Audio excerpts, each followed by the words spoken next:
नमस्कार. मी सतीश कुलकर्णी. अधिक मासानिमित्त अनेक ठिकाणी सत्संगाला निरोप होते. एक 4 दिवसाचा मुंबई दौरा पण झाला. 13 सत्संगाचे कार्यक्रम विविध ठिकाणी झाले. मुंबईतल्या टोलेजंग इमारती, चांगले चांगले फ्लॅट पाहायला मिळाले. एका बिल्डिंगमध्ये जाण्याचा योग आला. 16व्या का 17व्या मजल्यावर घर होतं. लिफ्टची वाट पाहताना तिथं एक बोर्ड होता की कोण कोण आहे. बरीच नावं परिचित दिसली आणि ज्यांच्याकडे कार्यक्रम होता त्यांच्याकडे गेलो. गप्पा गोष्टी सुरू असताना मी त्यांना सहज म्हटलं, या बिल्डिंगमध्ये कोण कोण राहते, कुठल्या भागातील लोक जास्त राहतात. तर संबंधितांनी नाव मुद्दामून घेत नाही, ते बरंही नाही. तर त्यांनी सांगितलं, खाली तळमजल्यावर 4 फ्लॅट आहेत, तिथं हार्टचे पेशंट आहेत. दुसऱ्या मजल्यावर 2 राहतात, त्यांना पॅरालिसिस झालेलं आहे.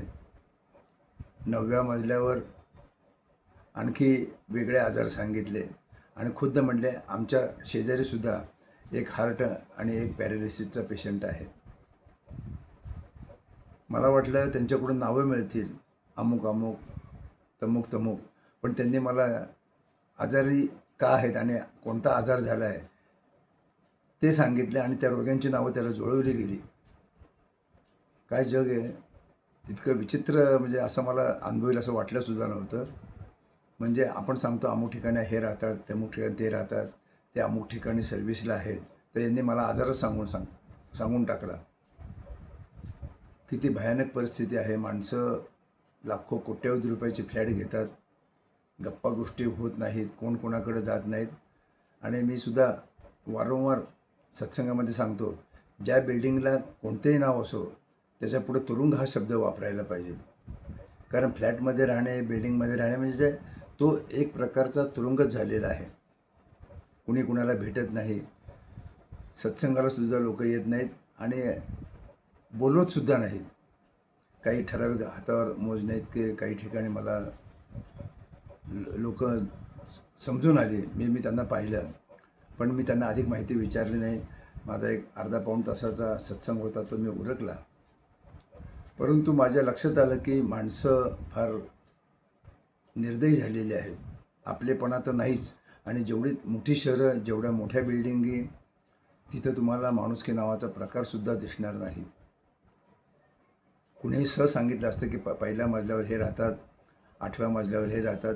आजाराची नावं सांगून ते आजारी कसे आहेत हे त्याने दाखवलं आणि त्यांना तुच्छ मानलं. सांगताना बऱ्याच गोष्टी चांगल्या सांगता आल्या असत्या, पण काही संस्कार नसतात, कोणाकडे जाणं येणं नाही, सहवास कमी. तर हा व्हिडिओ करण्यामागचा उद्देश असा की तुम्ही ज्या ठिकाणी राहत आहेत त्या बिल्डिंगमध्ये स्वतःहून काहीतरी संबंध प्रस्थापित करण्याचा प्रयत्न करा. तुम्ही 4 लोकांना बोलवा, तुम्ही 4 लोकांकडे जा. तुम्ही हा प्रयत्न करताना तुम्हाला काही वाईट पण अनुभव येईल, परंतु माणसाशिवाय जीवन व्यर्थ आहे. तुम्हाला वॉचमन काही क्षणापुरत्या मदतीला येईल, परंतु तुमचं आरोग्य जर बिघडायचं नसेल तर तुम्हाला माणसं जमा करणं फार महत्त्वाचं आहे. माणसाशिवाय जग शून्य आहे. तुम्ही कितीही पैसे मिळवा, कितीही संपत्ती साठवून ठेवा, त्याचा काडी मात्र शेवटच्या क्षणी उपयोग होत नाही. माणसं माणसाकडे यायला पाहिजे, माणसाने माणसाकडे जायला पाहिजे.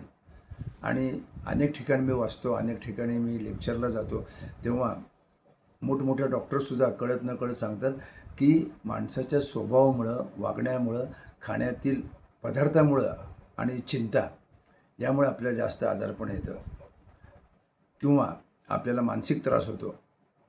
तुम्ही माणसामध्ये मिसळा, काही अडचण नाही. तुम्ही लोकांकडे जा, काही अडचण नाही. आणि हे सगळं करताना तुम्हाला काही टक्के वाईट अनुभव येणार, कारण सगळे हाताची बोटं सारखी नसतात, प्रत्येकाचा स्वभाव वेगळा आहे. बरं, तुमच्या घरी देवघर आहे, पण त्या देवघरात देव आहेत का नाही शंका आहे. कारण तुम्ही देवाला बोलवत नाही आणि देवाबरोबर तुम्ही संबंध ठेवत नाही आणि देवाला तुम्हाला सांभाळतासुद्धा येत नाही. नामस्मरण करून देवाला बोलवायला पाहिजे. देव घरी आल्यानंतर आनंदी वातावरण राहतं, देव सगळे प्रश्न सोडवतात, तुम्हाला एक आधार मिळतो. आणि देवाला रोज जर तुम्ही खाऊ पिऊ घातलं, त्यांच्या नावाने जर तुम्ही प्रसाद केला, तर तो प्रसाद रोजच्या जेवणापेक्षा वेगळा असू शकतो.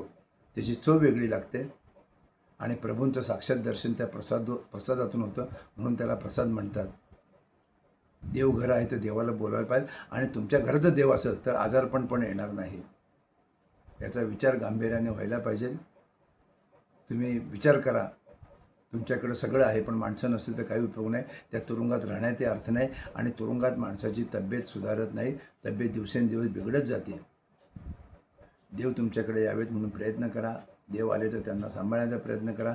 तुम्ही ज्या सोसायटीमध्ये राहता, ज्या बिल्डिंगमध्ये राहता, तुमच्या परिसरात लोकांशी संपर्क ठेवा. आज माणसं सांभाळणं फार महत्त्वाचं आहे. लोकांनी माणसं तोडली आहेत, माणसं माणसाकडे जात नाही, आणि घरात जे साठवलेलं आहे ते सुद्धा लोकांनी बँकेत नेऊन ठेवलेलं आहे. म्हणजे खरं तर स्वतःजवळ काहीही नाही. देव घरात देव नाही, जवळपास माणसं आहेत ती तुमच्याकडे येत नाहीत. म्हणून आपला शेजारी खरा पहारेकरी याचा तुम्ही विचार करायला पाहिजे. परंतु आजकाल आपला शेजारी खरा भांडखोर झालेला आहे. किरकोळ गोष्टीसाठी सुद्धा लोक वाद घालतात. लज्जास्पद आहे. आपण जीवन जगतोय, आपल्या देवाने मनुष्याचा जन्म का दिला याचा विचार नाही. हे जरी आज तुम्हाला वेगळं वाटलं तरी निश्चितच आपलं वय जसं वाढलं तसं जास्तीत जास्त माणसाची गरज फार भासते.